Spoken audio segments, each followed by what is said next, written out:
사람은 꿈이 있어야 합니다. 꿈을 잃은 것이 가장 무서운 일입니다. 현실이 어렵고 또 힘들어도 꿈이 있으면 참고 인내할 수가 있습니다. 병들었어도 낫는다는 꿈을 잃지 않으면 인내하면서 참을 수 있습니다. 실패했어도 다시 회복될 수 있다는 꿈이 있으면 절망하지 않습니다. 꿈은 이렇게 소중한 것입니다. 하나님은 이스라엘 백성들에게 끊임없이 꿈을 제시하고 꿈을 말씀하셨습니다. 회복하는 꿈을 꾸게 하셨고 이로서는 꿈을 주셨습니다. 오늘 여러분도 꿈을 갖기를 축복합니다.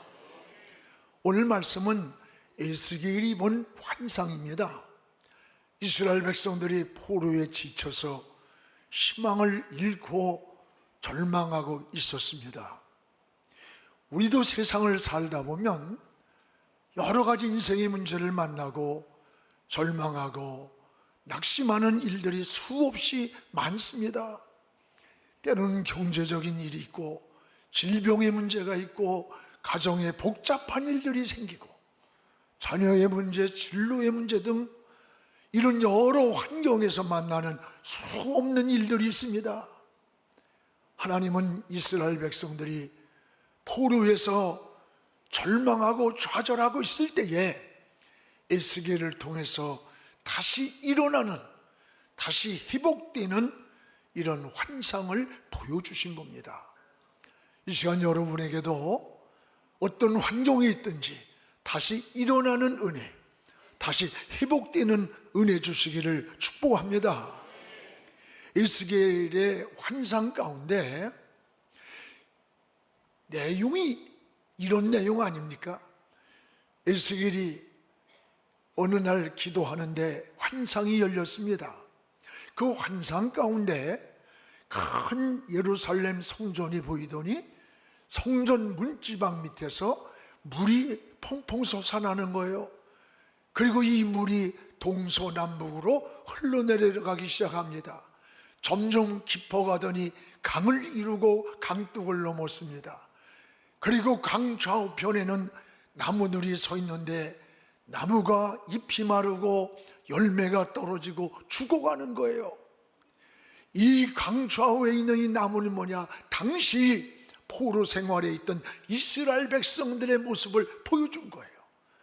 그들이 죽어가고 있고 절망하고 있고 낙심하고 있는 모습을 이 나무로 보여줬어요.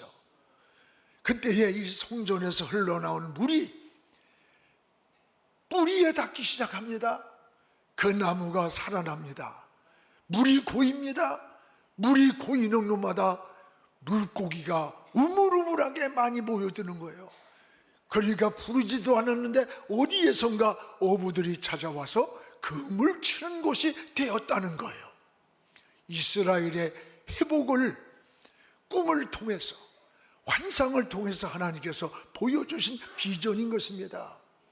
여러분도 어려운 세상에서도 여러 가지 문제와 시련을 만날지라도 여러분 하나님이 주시는 꿈을 바라보시기 바랍니다.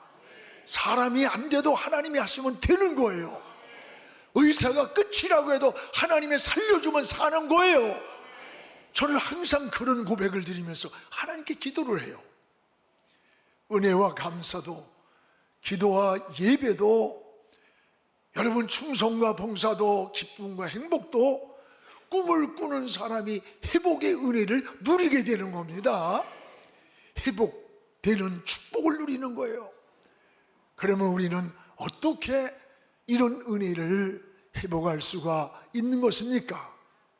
무엇보다 따라합시다. 오직 회복의 원천은 성전이었다. 이 모든 회복의 근원이 어디냐, 원천이 어디냐?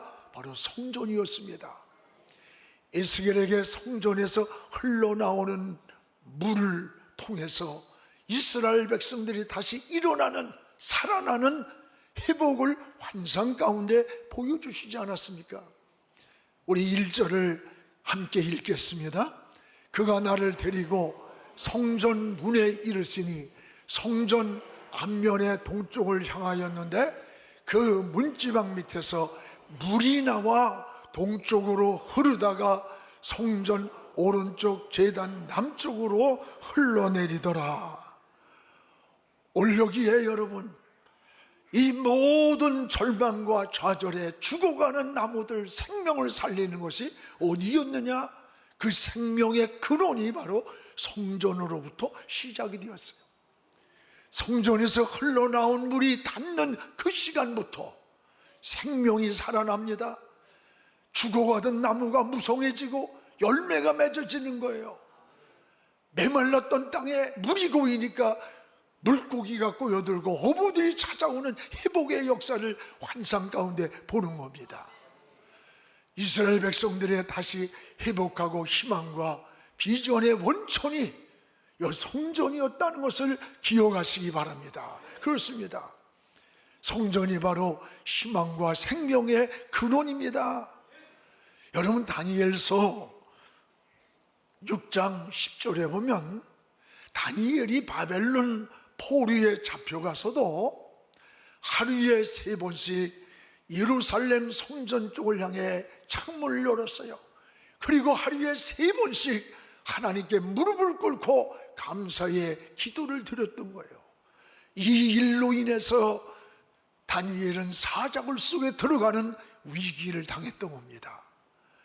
지금도 유대인들은 성전 중심한 삶을 삽니다. 집을 지을 때에도 그들이 드나드는 문을 항상 성전 쪽을 향해 방향을 잡고 짓는다고 합니다. 성전을 들어갔다 나왔다 하면서도 예루살렘 성전을 바라보면서 하나님을 생각했던 거예요. 왜 이렇게 성전을 이들이 중요하게 여겼느냐? 성전의 주인이 누구냐냐? 바로 하나님이기 때문입니다. 성전 중심한 삶이란 하나님 중심한 삶을 말하는 거예요. 우리는 지금 어떻게 살아야 하는 겁니까? 성전 중심한 삶을 살아야 하는 거예요. 즉 하나님 중심한 삶을 살아야 이게 바로 은혜인 것입니다. 그래서 성도는 3가지 성전이 있어야 돼요. 하나는 우리 마음이 성전이 되어야 합니다. 우리 마음에 하나님이 계시고 성령님이 계시고 우리 주님이 계시는 성전인 것입니다. 여러분, 마음의 성전을 이룰 때에 그때부터 우리 마음에 기쁨이 있는 거예요. 평안이 있는 거예요. 저 하늘의 소망을 누리게 되는 겁니다. 우리 마음에 주님이 계시고 성령이 계시고 하나님이 계시는 마음, 이 성전이에요. 우리가 할 일은 뭘까? 주님을 모시며 삼위일체 하나님을 모신 우리 마음을 날마다 우리는 깨끗하게 해야 되는 거예요. 또 양심의 소리를 들으면서 선악을 분별하고 살아야 돼. 그리고 여러분, 감사하는 마음을 가지고 살 때 우리 마음이 성전이 되는 거예요. 또 하나는 저 하늘나라에 성전이 있습니다. 이걸 천상의 성전이라고 그래요. 여기는 주님과 영원히 함께 사는 곳이 바로 천국입니다. 천국이 여기 있다 저기 있다 하지 않고 주님이 계신 곳이 바로 천국이에요. 성도는 늘 이 천국을 사모하면서 사는 거예요. 이곳이 천상의 성전입니다. 주님과 함께 사는 곳입니다. 여러분, 계시록 21장 4절에 보면 모든 눈물을 그 눈에서 닦아주시니 다시는 사망이 없고 애통하는 것이나 곡하는 것이나 아픈 것이 다시 있지 아니하리니 처음 것들이 다 지나갔습니다. 지난 며칠 전에도 우리 사랑하는 장소영 집사님이 46세 하늘나라에 가셨어요. 아무리 가도 그곳에 가서 내가 무슨 말로 위로가 되겠어요? 위로할 수 있는 말이 없어요. 오늘 저 천상의 하늘나라를 바라보는 시간만이 다시는 아프지 않고 다시는 눈물이 없고 다시는 내통이 없고 이별이 없는 저 하늘나라를 바라보면서 우리가 같이 힘을 얻고 위를 얻자고 기도를 해주면서 함께 눈물을 흘리면서 고백을 했어요. 여러분, 우리는 이 세상이 영혼이 아닙니다. 저 영혼은 천국이 우리의 본향이라고 했습니다. 그 다음에는 우리에겐 유용 성전이 있습니다. 마태복음 16장 18절에 보면 내가 반석 위에 내 교회를 세우리니, 우리 주님의 교회를 세우리니 음부의 권세가 이기지 못하리라 했어요. 성전은 주님이 세운 주님의 몸이라고 했습니다. 그리고 음부의 권세가, 어둠의 영이, 사탄이 이기지 못하게 주님이 보호하는 데가 성전인 거예요. 원래 여러분, 우리는 성전에서 살다가 성전으로 가는 거예요. 영원한 천국의 성전으로 가는 거예요. 천국에 여러분 가기까지 우리는 이 유영 성전에서 말씀을 먹고 양육을 받고 사랑을 나누고 제자를 삼고 영혼을 구원한 방주가 바로 오늘 이 성전이 되는 거예요. 우리는 성전 중심한 삶을 살아야 합니다. 성전 중심한 예배를 회복해야 합니다. 성도는 마음에 하나님을 모시고 살다가 영원한 천국의 성전으로 가기 때문입니다. 이것이 그리스도인의 삶인 거예요. 사랑하는 여러분, 내가 어느 곳에서 여행을 하든지 내가 어느 곳에 어떤 환경에 있든지 여러분의 삶의 방향을 성전을 향하시기 바랍니다. 다시 말하면 하나님을 향하시기 바랍니다. 그리고 하나님을 생각하고 하나님을 바라보시기 바랍니다. 하나님 중심의 삶이 되기를 축복합니다. 우리 그리스도인들은 어떻게 살아야 되는 겁니까? 이것이 바로 하나님의 은혜 안에 사는 방법임을 깨닫기를 바랍니다. 또 하나는 하나님이 원하시는 임계점이 있음을 알아야 돼요. 반드시 하나님이 원하는 임계점이 있습니다. 3절에서 오늘 5절에 보면 성전에서 흘러나온 물이 점점 깊어갑니다. 그때에 주의 사자가 에스겔에게 이 흘러나온 물에 들어가라. 그래서 옷을 벗고 들어갔더니 재는 거예요. 재보니까 발목에 차, 다시 두 번째 들어가니까 무릎에 차요. 다시 세 번째 가니까 허리에 차는 거야. 그게 다시 들어가라. 네 번째 들어가니까 창일하여 헤어말 물이라 흘러 넘쳤다는 거예요.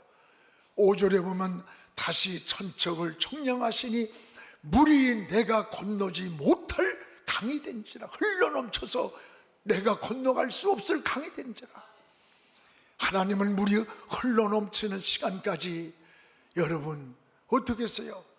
우리 창이라는 시간까지 다시 재어보았던 거예요. 이게 무슨 뜻입니까? 무슨 말씀입니까? 오늘 여러분의 신앙도 하나님이 이렇게 재어본다는 것을 기억하시기 바랍니다. 우리의 믿음도 재보시고 기도도 재보시고 충성도 헌신도 재보는 거야. 하나님의 원하는 분량까지 이르러야 되는 거예요. 흘러넘치는 지점, 이것이 바로 임계점이라고 말하는 거예요. 성경에는 임계점이 나옵니다. 하나님이 정하신 시간이 때가 있습니다. 하나님이 정하신 시간표가 있습니다. 하나님의 시간에 도달할 때까지 하나님은 기다리고 계시는 거예요. 여러분, 물이 99도에서는 안 끓어요. 100도가 돼야 끓는 거야. 시간의 문제가 아니야. 임계점이라는 게 있는 거예요. 101번을 쳐야 깨지는 바위인데 100번만 치고 안 깨진다고 포기하면 그는 깨트릴 수 없는 거예요. 여러분 잘 아는 대나무 중에 최고로 치는 모죽이 있습니다. 모죽은 씨를 뿌린 후에 5년 동안 아무리 물을 주고 가꾸어도 싹이 나지 않습니다. 근데 5년쯤 지나면 죽순이 나오기 시작한대요. 그리고 하루에 죽순이 나오기 시작하면 70cm에서 80cm를 자란다는 거예요. 하루에. 그리고 이 나무는 30m까지 자란다고 합니다. 왜 5년 동안 죽순도 나지 않았던 것이었을까? 조사해 보니까 대나무의 뿌리가 수십 미터 넘도록 땅속에 깊이 뻗어가는 시간이 5년이 걸린다는 거예요. 그리고 그 후에 급속하게 자란답니다. 5년 동안 깊이 뿌리를 내리기 때문에 30m까지 자랄 수 있는 대나무가 된다는 거예요. 이게 모죽이라는 거예요. 그렇습니다. 여러분, 곡식을 빨리 거두고 싶다고 조금씩 잡아 뽑는다고 해서 되는 게 아니에요. 때를 기다려야 되는 거예요. 임계점을 넘어야 되는 겁니다. 여러분이 잘 아는 1만 시간의 법칙을 쓴 말콤 글래드웰은 이런 말 했어요.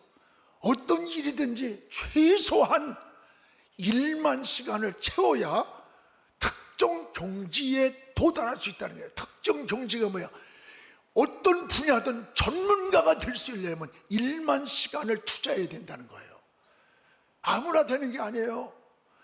1만 시간은 하루에 3시간씩 10년을 노력하는 시간이 1만 시간이야. 전문가가 되려면 적어도 1만 시간의 임계점을 통과해야 된다는 거예요. 여러분, 그냥 되는 게 아닌 거예요. 신앙도 하나님이 원하시는 임계점이 있습니다. 여러분, 벨사살 왕이 성전의 성물을 가지고 술잔을 삼고 1000여 명의 사람들을 초청해가지고 하나님을 막 조롱하는 거야. 하나님 믿는 저 유대 백성들이 뭐냐? 그때에 하나님이 손가락 하나가 탁 나타난 거야. 그리고 벽에다 막 쓰기 시작해. 다니엘서 5장 25절에서 28절에 보면은 그 내용이 메네메네 데겔 우바르신이란 글이에요. 이 뜻을 해석할 사람이 없어. 그때 다니엘이 이 뜻을 해석했던 거예요. 하나님은 당신들의 지금 하는 짓을 재어보았습니다. 달아보았습니다. 그런데 하나님 보기에 부족했습니다. 함량이 안 됩니다. 그러니까 메데파사로 쪼개버리겠다는 뜻입니다. 이 메네메네 데겔 우바르신처럼 하나님의 메데파사를 찢어가지고 깨트려버리고 말았어요. 하나님은 우리에게 축복을 주시기도 하지만 주신 복을 빼앗아가기도 함을 깨닫기 바랍니다. 여러분, 신앙생활에서 어떤 문제가 생기고 자꾸 꼬이고 뒤틀리고 사기당하고 도둑맞고 뭐 어쩔 때 재수가 없어서 운이 나빠서 아닙니다. 여러분, 섭리를 깨달고 하나님의 손길을 깨닫는 게 은혜야. 하나님 앞에 엎드려 하나님과의 관계를 다시 회복하는 게 지혜고 믿음인 거예요. 인간적으로 신앙생활 하지 마세요. 내 기분으로 하지 마세요. 하나님 편에서 하나님 방법으로 살아야 되는 거예요. 그게 믿음인 거예요. 여러분, 하나님은 여러분의 믿음도 달아봅니다. 무게가 되는가? 여러분, 신앙도 기도도 재어봅니다. 차오를 때까지, 흘러 넘칠 때까지 기다리는 거예요. 오늘 에스겔에게 보여준 환상은 오늘 우리에게 보여주는 비전인 거예요. 여러분의 믿음을 재어볼 때, 기도를 재어볼 때 부족한 건 없습니까? 깨닫기를 주의 이름으로 축복을 합니다. 바로 이게 지혜인 거예요. 믿음도 하나님이 원하시는 임계점이 있어요. 임계점. 여러분, 창세기 22장 12절에 보면 아브라함에게 이삭을 모리아산에 들 때까지 침묵하신 하나님이 말씀하는 거 아닙니까? 아브라함아, 내가 내 아들 독자까지도 내게 아끼지 아니하고 그것을 내가 이제야 내가 하나님 경외하는 걸 알았다. 여기 이제야라는 말이 뭐예요? 하나님이 원하는 분량이에요. 여러분, 경외가 뭐예요? 하나님을 사랑하고 섬기는 마음을 내가 이제 알았다. 하나님이 원하는 임계점이었다는 거예요. 그리고 하나님은 아브라함을 데리고 저 하늘의 별들을 봐라, 셀 수 있냐? 못 세요. 내 후손이 하늘의 별과 같을 거다. 바닷가로 가서 바다의 모래를 셀 수 못 셉니다. 바닷가의 모래처럼 너의 후손이 복을 받을 거라. 오늘 우리가 누굽니까? 아브라함의 후손이에요. 또 여러분, 기도도 하나님이 원하는 임계점이 있습니다. 다니엘서 10장 12절에서 14절의 지배가 읽어보세요. 응답을 받는 것과 누리는 건 달라요. 다니엘이 말세의 비밀을 깨닫기 위해서 21일 동안 금식한 사건이에요. 21일 됐는데 미가엘 천사가 나타났어. 응답의 항아리를 다니엘에게 알려주는 거예요. 그러면서 뭐라래요? 다니엘아, 응답을 첫날 네가 구하던 첫날 응답을 했다. 그런데 그 응답을 가지고 오는 동안에 바사원이 막아서, 사탄이가 막아서 이걸 가지고 오는 동안에 20하루가 걸렸다. 응답은 첫날 받았지만 다니엘이 누리기까지는 여러분 21일 후였습니다. 응답을 받는 것과 누리는 건 달라요. 복을 받은 것과 복을 누리는 건 달라. 에서는 장자의 복을 받았지만 누리지 못하고 야곱에게 뺏긴 거예요. 예수 믿은 사람은 다 복을 받은 사람들이에요. 이제 복을 누리는 자가 되기를 축복합니다. 올 임계점이 있습니다. 임계점이. 여러분, 기도가 임계점에 올랐습니까? 사람들은 기도의 응답에 대해서 굉장히 답답하다고 해요. 아닙니다. 간단합니다. 하나님이 원하시는 임계점까지 기도가 흘러넘칠 때 응답을 누리는 거예요. 지금 하나님이 보시기에 몇 프로가 부족한지는 우리는 몰라요. 우리는 하나님 약속을 믿고 하나님 앞에 약속을 믿고 나가는 거예요. 하나님이 원하시는 분량이 이를 때에 응답을 누리게 되는 겁니다. 우리는 하나님의 약속을 믿고 구하고 찾고 두드리고 열릴 때까지 두드리는 인내가 필요한 거예요. 분명한 사실은 분명한 하나님의 응답이 있습니다. 가장 좋은 때 가장 좋은 방법으로 우리에게 응답을 주시는 겁니다. 할렐루야. 또 하나는 여러분, 충성도 하나님이 원하는 임계점이 있습니다. 여러분, 눈가림으로 충성하면 안 됩니다. 하나님은 우리의 중심을 보신다 그랬어요. 일한 대로 갚아준다는 거예요. 여러분의 신앙이 믿음이나 기도나 충성됨이 하나님이 원하시는 임계점을 넘고 있는가? 여러분이 영적 진단을 해보시기 바랍니다. 그리고 하나님이 원하시는 임계점을 넘어가는 흘러넘치는 지점까지 가기를 주님의 이름으로 축복을 합니다. 우리는 지금 어떻게 하나님을 섬겨야 되는 것일까? 여기에 성전의 물이 흘러넘칠 때 나타나는 그 놀라운 은혜와 축복을 볼 수가 있습니다. 9절에 하나는 따라합시다. 생명이 살아났다. 성전에서 흘러나온 물이 들어갈 때 생명이 살아나는 비전을 에스겔이 지금 보고 있는 거예요. 우리 9절을 한번 같이 읽겠습니다. 이 강물이 이르는 곳마다 번성하는 모든 생물이 살고 또 고기가 심히 많으리니 이 물이 흘러 들어가므로 바닷물이 되살아나겠고 이 강이 이르는 각처에 모든 것이 살 것이라. 여기 보세요. 이 강물이 닿는 곳마다 생물이 살고 고기가 많아지고 바닷물이 살아나고 강물이 닿는 곳에 모든 것이 산다. 사는 게 뭐예요? 생명이라는 생명. 생명이 살아나는 거예요. 여러분, 가장 큰 은혜는 생명이 살아야 되는 거예요. 생명. 성전에서 흘러나온 물이 들어가니까 생명이 사는 거야. 여러분, 생명의 살아나는 있기를 축복합니다.